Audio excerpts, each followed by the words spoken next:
Older PC hardware and Linux can make for a great combination for making your own basic digital signage. Where I work for a K-12 school district, I've set up Linux-based digital signage for a variety of uses, primarily announcements and menus for food services. In this video, I'm going to go over creating a basic digital signage setup using Linux, and also managed from a Windows PC for updating the slideshow and for restarting the Linux slideshow PC on an as-needed basis. So I start with this fresh installation of Ubuntu 24.04 LTS. It's a minimal installation. I'm going to start by opening the terminal, Control-Alt-T, and I'm going to type in sudo apt update, enter my password, and I'm going to install a mousepad.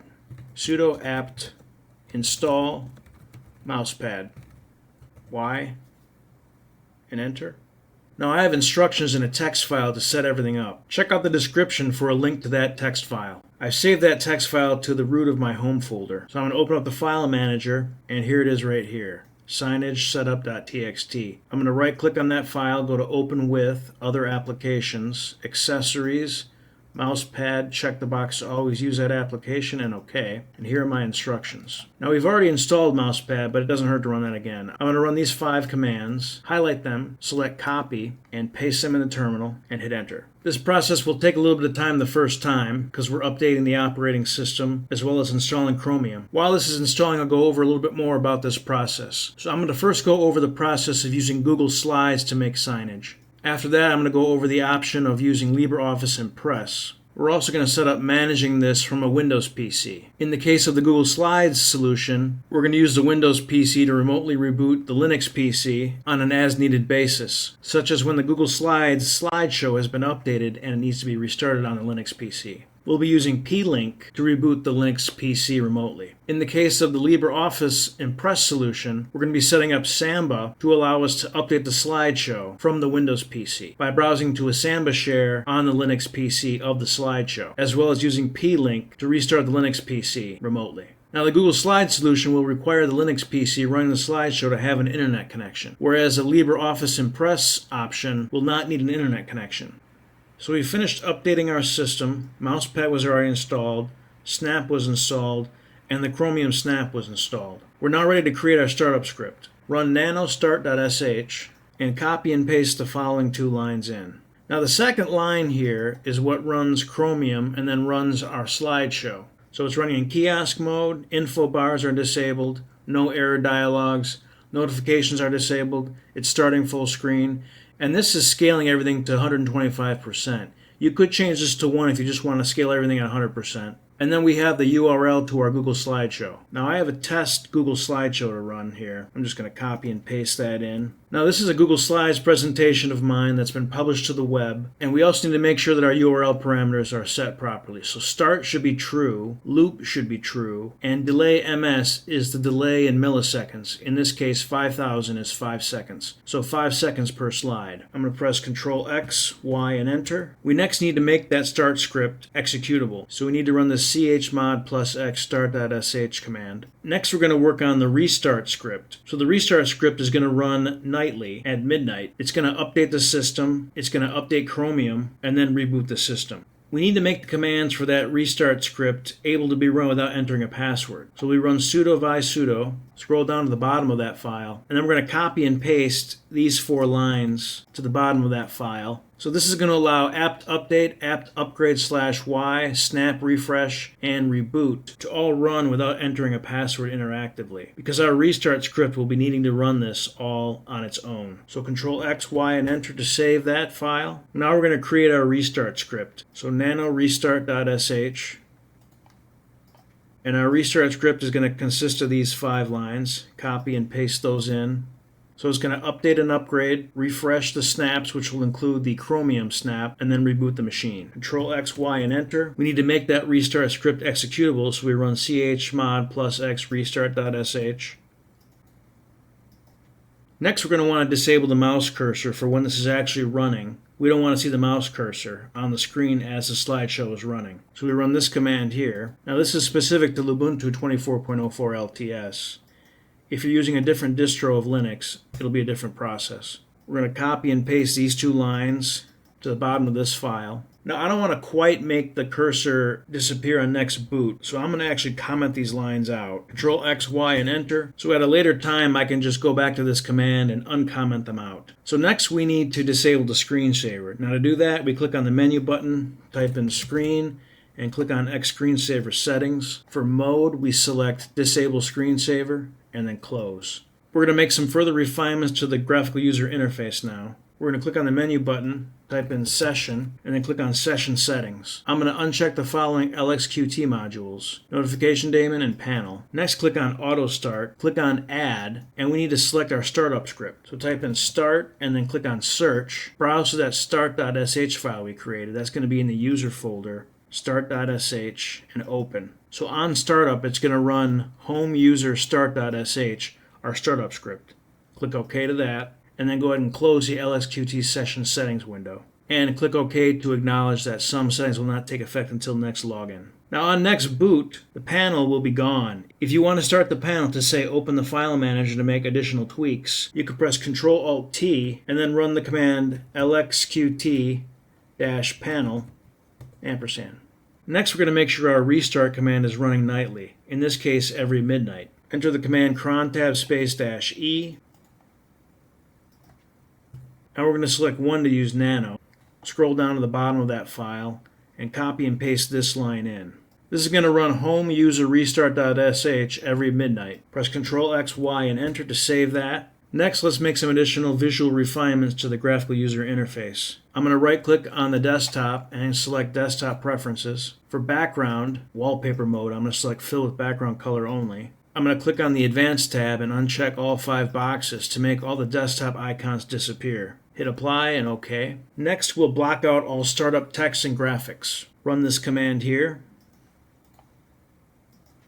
Now in my case, I need this extra command here. In your case, you'll likely just have quiet and splash. We're going to get rid of the splash. There's also text that will appear at boot of a file system check. I'm going to skip that file system check by copying and pasting this into this command right before quiet. So my particular grub command line Linux default is equal to the following. Yours will likely just be these two. Press Ctrl X, Y, and enter, and then we need to update grub. Sudo update-grub. Copy and paste that command in and hit enter. We now want to be able to issue commands to this Linux PC from our Windows PC for management purposes. We want to be able to PuTTY into it as well as use PuTTY Link to issue it remote commands. To do that, we need to install the OpenSSH server. So copy and paste this command and hit enter. Y and enter. So if we were to restart the computer now, what should happen is we should get minimal output to the screen until our slideshow loads and runs. Next, we need to set up our Windows PC to be able to issue the Linux PC remote commands, namely to restart the Linux PC when there are changes made to the slideshow that we want to push out. So now would be a good time to restart the Linux PC and make sure the slideshow loads and runs. After that, we'll hop on the Windows PC and configure it for using PuTTY Link to restart the Linux Signage PC remotely over the network. So we're now on our Windows PC. This is the computer we'll be managing the Linux Signage computer from, for issuing it remote commands to restart, as well as for updating our Google Slide presentation. I restarted the Linux Signage PC, and the slideshow did start as intended. Let's see if we can ping it on the network. I'm going to run the command prompt and ping Signage. So we're getting a reply from it. Next, we need to download PuTTY Link. So we go to this link here. We're going to download PuTTY Link. I'm just going to move it to the desktop for simplicity. Now this command here should run home user restart.sh on the Linux Signage PC. In the case of this example, user is the username. Signage is the host name or the name of the Linux PC. Password is the password of the user account. I'm going to open the command prompt. I'm going to change directory to the desktop. We see PuTTY Link is there. And I'm going to run this command, though I'm not going to suppress the output. So I'm going to run this portion of the command. Now we see here we have an error. Cannot confirm a host key in batch mode. So let's run it without the batch switch.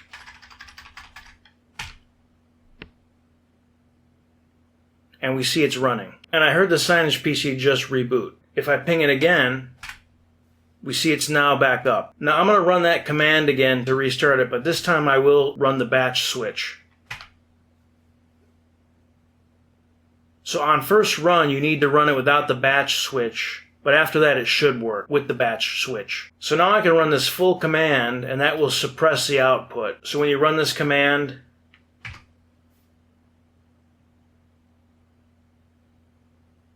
it'll simply run without giving you any output. And I just heard the system reboot again. So now one issue with doing things this way is we're providing a password to the user account in this command. A better way to do this would be using an SSH key pair. So to do that, we'll need to download PuTTY and PuTTY Gen. So we go back to this website, and we're going to download PuTTY Gen and also PuTTY. And I'm also going to move those to the desktop as well. So we're going to run PuTTY Gen. We're going to click on Generate. We're going to move the mouse here randomly to generate some randomness for making the key random. We're going to save the private key.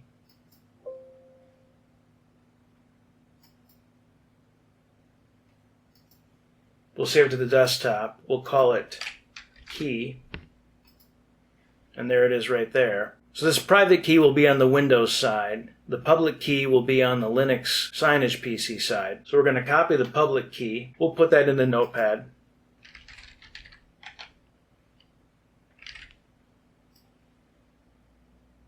And we can close the PuTTY key generator. We'll now PuTTY into the Linux Signage PC.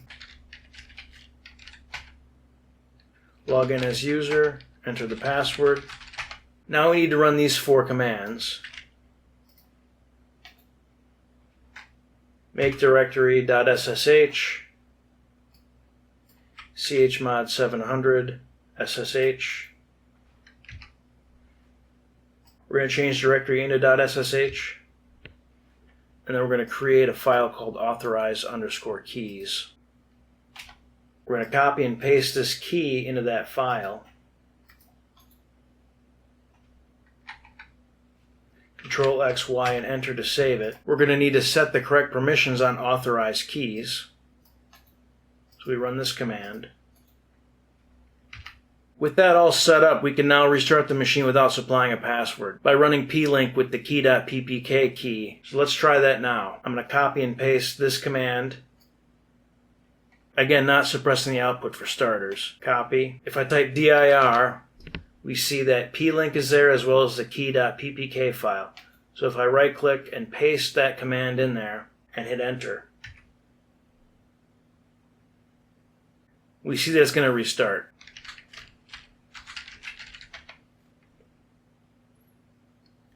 I hear it restarting. I pinged it.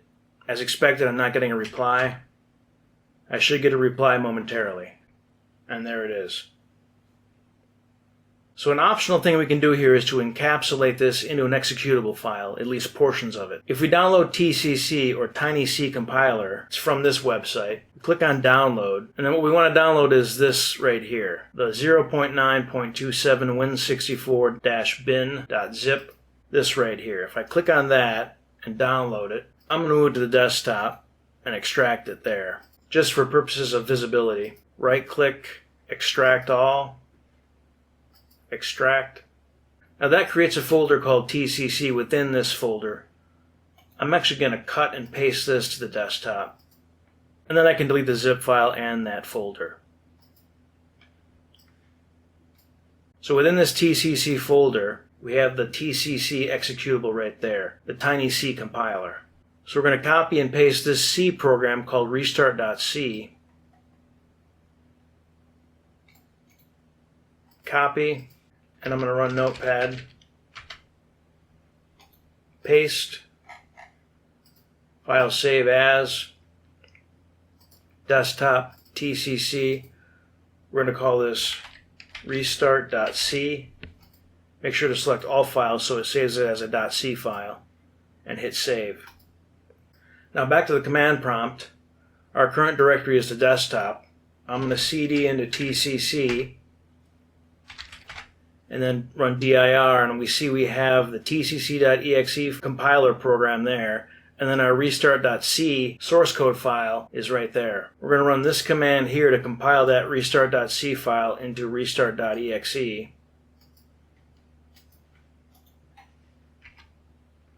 Now let's just take a quick look at what this C program does. It's fairly simple. It's going to run the plink command to restart the system. It's going to get the result of running that command, and based on the result, we're going to be able to see if the command ran successfully. It actually saves the result of the command in a file called status, which is just a text file. It's then going to open that text file status, and it's going to read the first character of that file. If the first character of that file is the letter Y, then we know the command probably ran successfully. If it's not a Y, then we know that it failed. Based on whether it succeeded or failed, we're going to be outputting to the user, and then we're also going to be running the system command pause, which will prompt the user to press a key to continue. So now that we've run this tcc command to compile restart.c into restart.exe, if I type dir, there's restart.exe. So I'm going to go into the tcc folder, I'm going to right click on restart.exe, cut it, and paste it.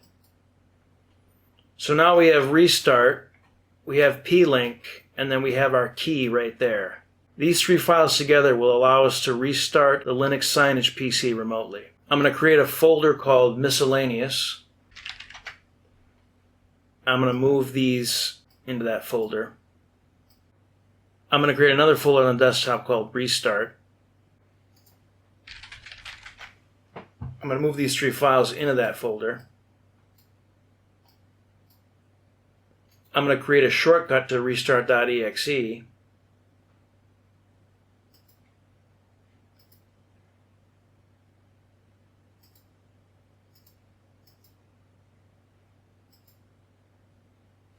I'm going to call it Restart Signage Computer.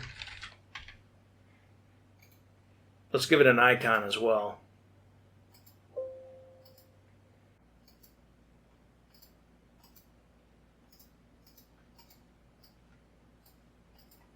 So now if I run this shortcut, that will run restart.exe and should restart the Signage PC. So if I run the command prompt right now,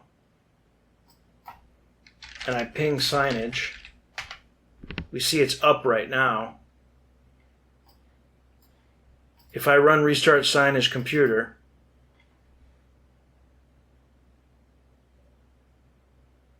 it says Signage PC has been restarted. If I ping it now, it's not replying, but I hear it rebooting right now in front of me.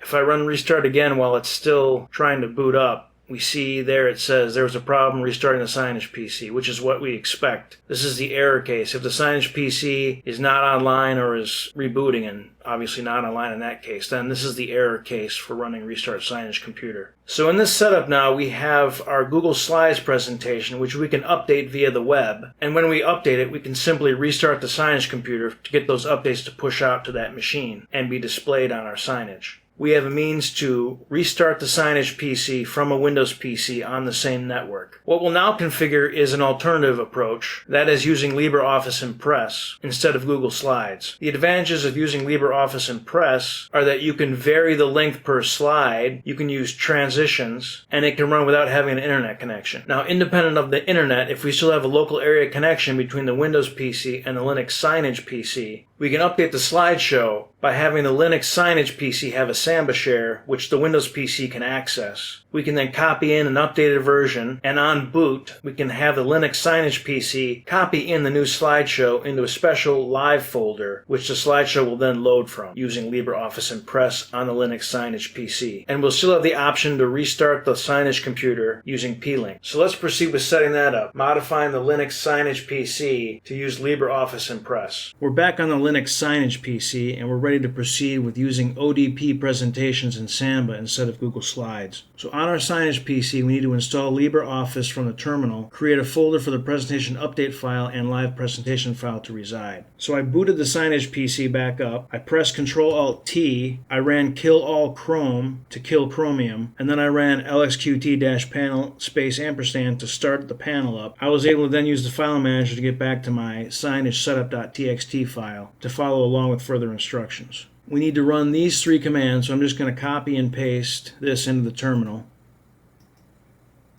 and hit enter. Enter our password, Y, enter, So this is going to install LibreOffice, and it's going to create the presentation folder and then the live subfolder within the presentation folder in home user. The ODP presentation file that will be running will live in this live folder, and any updated one will put in the presentation folder using Samba on the Windows PC. So I actually have a sample ODP presentation file right here. I'm going to right click and go to copy.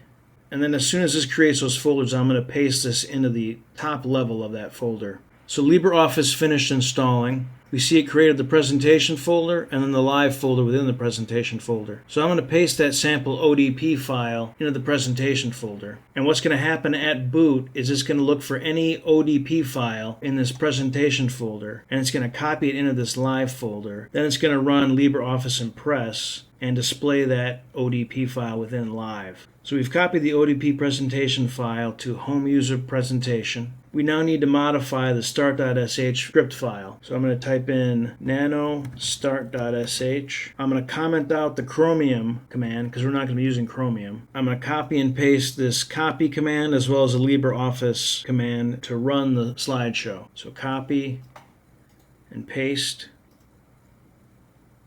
So we're not going to be running the Chromium command anymore. We're going to copy in from presentation any file that's a .odp file. Now there would only be one file. We need to make sure we only have one file in there at a time. It's going to copy that file to the live folder, and it's going to call it presentation.odp. Then it's going to use LibreOffice Impress to play that presentation.odp file. Now we have some additional switches here. No restore, no logo, show. The no restore will make LibreOffice Impress run even if it didn't shut down properly prior. The no logo will suppress the LibreOffice startup window, and the show will make the presentation open full screen and run right away. So we'll press Ctrl X, Y, and Enter to save the new startup script. And now on boot, the system will copy any single ODP file from the presentation folder into the live subfolder as presentation.odp, and it will play the presentation file using LibreOffice Impress. And again, make sure the slideshow has been configured to loop and repeat in Impress. That can be performed by going into slideshow, slideshow settings, presentation mode. Make sure loop and repeat after is selected, and then you can set a duration that you like. Now, even with this all in place, there are still some refinements that can be made. We can use Samba to allow remote modification or uploading of a new version of the slideshow from another computer, or instead of using Samba, we could use LAMP and create a password-protected web-based interface for uploading a new slide version and allowing for remote restart and shutdown of the system. Now we're going to actually implement option 1, as option 2 is more advanced. And we already have a means for restarting the system using PuTTY Link. Chances are that the presentation will be maintained on a Windows PC on the same network. So using Samba might be sufficient for many cases versus needing a web-based interface for uploading updated slideshows. So we're going to start by installing Samba on the presentation PC. We're going to run this command here. Enter our password. Y enter. We're going to configure the Samba share by running this command.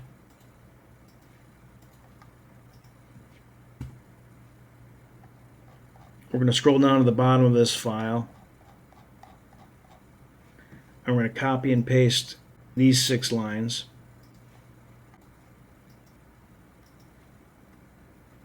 So path is going to be home user presentation. Valid for users, user, read-only no, browsable yes, writable yes. So from our Windows PC, we'll have access to this folder. Control X, Y, and Enter to save that file. We need to set permissions for that shared folder by running this command here. Copy and paste that in. Enter. We need to create a Samba user by running this command. Copy and paste. Enter. We're going to enter a new Samba password. So I'm not going to use the same password as the user account on this system. I'm just going to call this slideshow. And hit enter, type it again. We're going to now need to restart the Samba service by running these 2 commands.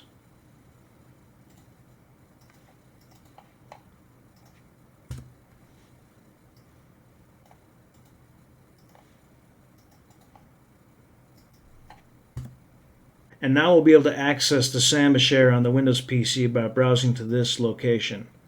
// name of the Linux Signage PC / presentation. Now when we browse to this location, we're going to be prompted for a username and password. In this case, I'm going to enter user for the username, and then the password I set was just slideshow. So let's proceed with this on the Windows PC now. We're back on the Windows PC now. We're going to browse to this location to get access to the presentation folder on the Linux Signage PC. So I'm going to click on Start. I'm just going to paste that path in and hit Enter. So I'm going to type in user, and then the password that I set was just slideshow. You can optionally remember credentials if you want. I'll click OK to this. Now we see Windows cannot access Signage presentation. Let's just try accessing Signage.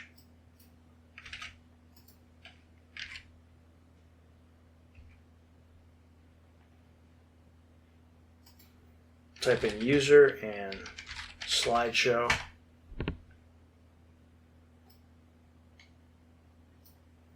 So there's our problem there. It's actually called presentations.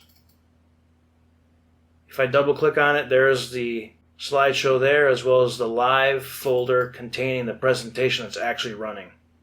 So if we scroll back up, we see right here, this is called presentations. Let's see if we can correct this using PuTTY. I'm going to close the connection to that Samba share. I'm going to go into my miscellaneous folder and run PuTTY.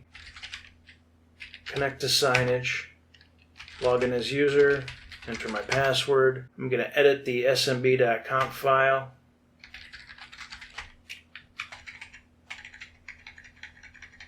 I'm going to change this from presentations to just presentation. Control X, Y, and enter. And I'm going to reboot it. And I hear it rebooting now, and it's back online. So we'll try accessing it through this path again.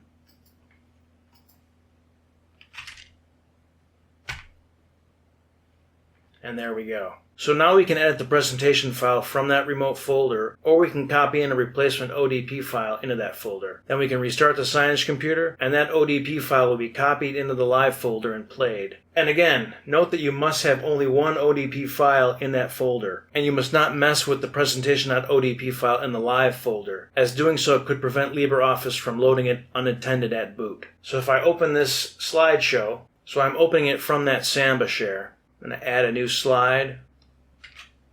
File save, and we'll close this.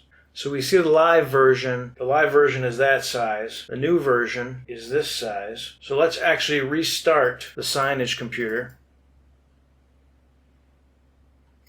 And then what should happen is the live version should then match up with this updated version, because what's going to happen on reboot is it's going to copy this ODP file from presentation to the live folder, and then it will play it from the live folder. So you can either modify it from the presentation folder on the Samba share, or you can copy in a different ODP file, but make sure there's only one ODP file in here, and then reboot the Linux Signage PC. And when the Signage PC comes back up, it's going to copy the ODP file from this presentation folder into the live folder and then play it. So that's how you can remotely update the slideshow from a Windows PC on the same network as a Linux Signage PC. So if we compare these two files again, if I go to the live folder, right click, go to properties, and I go back to the presentation folder, right click, properties, we see they're both the same size now.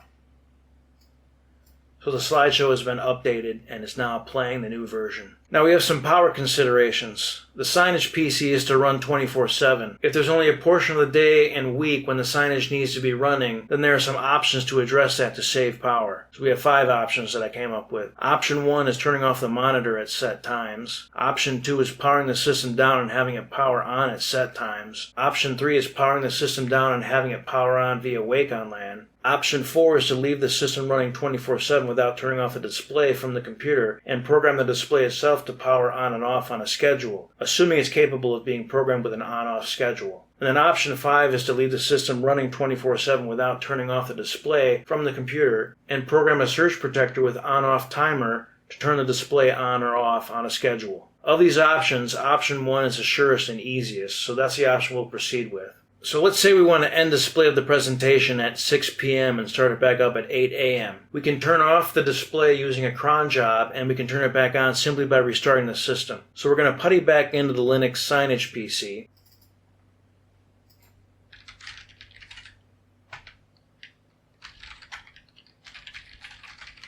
and we're going to run cron tab-E.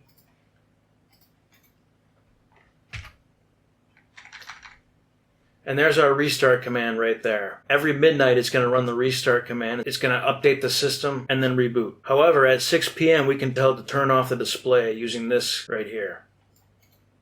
Copy and paste that in. So 018 is going to be 6 p.m. At 6 p.m. it's going to run this command. This command will turn off the monitor. So at 6 p.m. the monitor will go off, and the way this is set right now, at midnight it will turn back on and the display will be back on. That's not quite what we want. We want the display to turn back on at around 8 a.m. So to achieve that, what we could do is have it reboot at, say, 7:55 a.m. And by the time 8 a.m. rolls around, it should be up and running. So we can change the midnight reboot to 7:55 a.m. So 55 space 7 would be 7:55 a.m. And by 8 a.m. you would think 5 minutes of time it would be back up and running after updating. So Control X, Y, and Enter.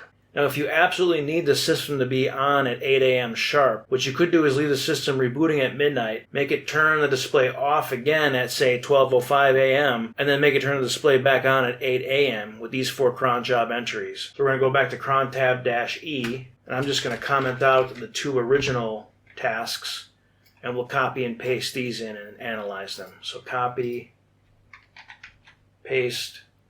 So we see here at 6 p.m. it's going to turn the display off. At midnight it's going to restart the system. And at 12:05 a.m. it's going to turn the display off. And then at 8 a.m. sharp it's going to turn the display back on. So Control X, Y, and Enter. So those are 2 ways of saving some power. Now if you have a PC that can be programmed in its BIOS to turn on at certain times, you could have the system turn off, say at 6 p.m., and then on the system BIOS level, the computer would turn back on and proceed with booting. But that would be on a case-by-case basis, whether your actual PC hardware on a BIOS level is capable of turning on at certain times. Now let's see how this all works now. So I have my Linux Signage PC, this laptop, and below it I have the Windows PC that we'll be managing it from. I'm going to power the laptop on. If I open up the command prompt on the Windows PC, and if I ping Signage, no reply yet. Now it's up.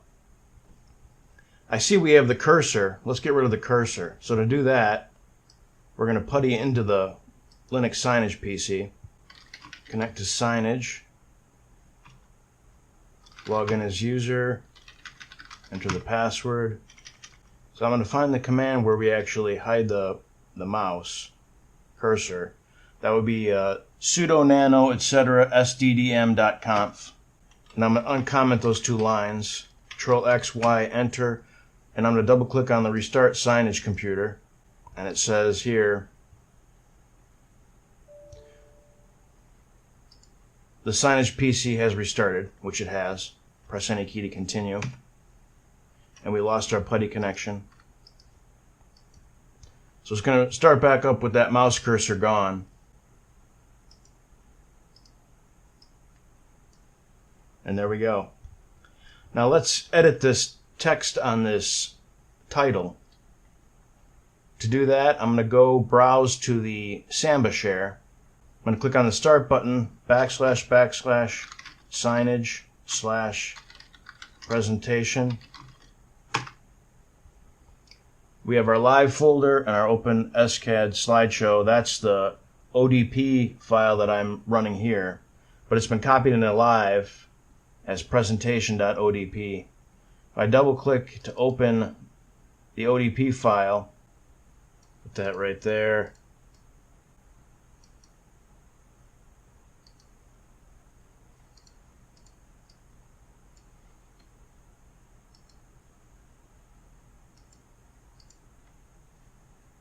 So I have the slideshow ODP in the presentation folder open right now. I'm going to hit File, Save, and close LibreOffice Impress. Now to update it on the Linux Signage PC, I'm just going to restart the Linux Signage PC, and when it boots back up, it's going to copy the ODP file from that presentation folder to the live folder, and then it's going to run the presentation from the live folder. So if I double click on the Restart Signage computer,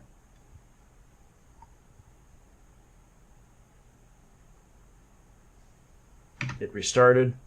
And when it boots back up and runs the presentation, we should see the colors change on that title slide. We see too that I blacked everything out so that when you power the machine on, you get nothing but black until the slideshow runs just about. I mean, you still see it starting up LibreOffice Impress. And there we go.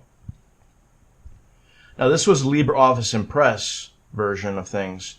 If I want to revert back to the Google Slides version, I can PuTTY back into the system. Signage, sign in as user, enter a password. And then I'm going to go nano start.sh. I'm going to uncomment out the Chromium line and then comment out the copy, presentation line, and the LibreOffice line. Control X, Y, and enter, and then we'll reboot it. So I've opened up the slideshow I'm playing here on the Linux Signage PC and Google Slides, and then actually editing the Google Slides document. I'm going to add a title slide.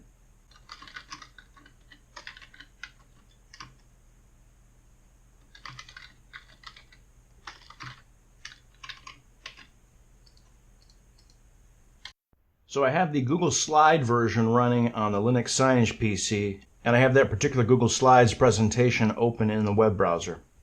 Let's change this title slide, and then we'll update it to the machine here.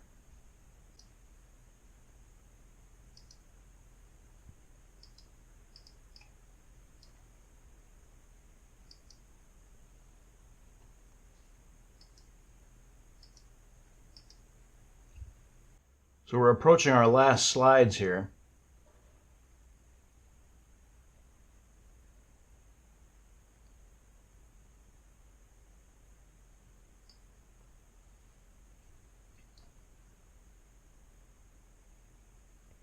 And it goes back to this slide, even though we've updated the slideshow. So what it's doing is it's caching the slideshow in the browser. So to update it, we need to actually restart the Linux Signage PC, which we can do by running the Restart Signage Computer shortcut, which runs the executable to issue that command.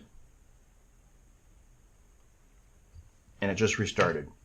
So at restart, it should then cache the updated version of that Google Slides presentation and display that in Chromium.